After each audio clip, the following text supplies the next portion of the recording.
Hi, my name is Antonious Sidarous and this is my video on delivery. From the lesson, I learned that public speaking is really a form of performance because you're intentionally shaping how the audience sees you. I realized this during an ASB school spirit event in our school gym. The very first time I spoke into the microphone, I was nervous and quiet, and people in the back kept talking. When I tried again with better posture, louder projection, and more energy, people actually paid attention. That showed me how delivery changes audience perception. For manuscript delivery, I've seen it during school assemblies when speakers read directly from a paper. It felt robotic and disconnected because they barely looked up. For memorized delivery, I experienced that in 10th grade when I memorized a poem. I practiced it a lot, but when I stood in front of the class, I blanked for a second because I was focused on saying it perfectly. For impromptu delivery, during a district STEM expo, a judge asked me a question I didn't prepare for.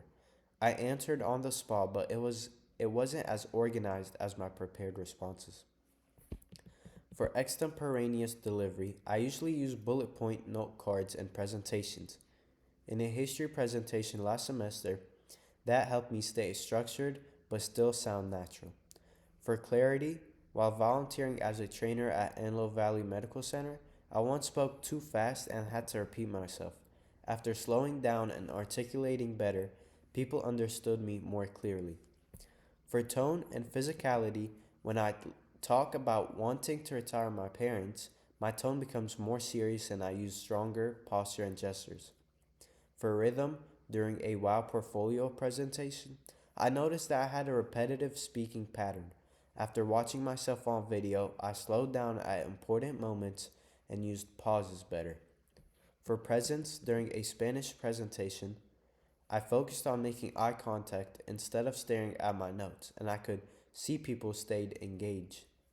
For staging, in a group history music video project, I noticed standing stiffly looked awkward, but moving deliberately and centering myself looked more confident. For animation and inflection, I practiced with exaggerating gestures and tone when rehearsing alone, so that in real presentations I didn't sound monotone. I also don't have any questions about the introduction speech assignment at this time. Thank you.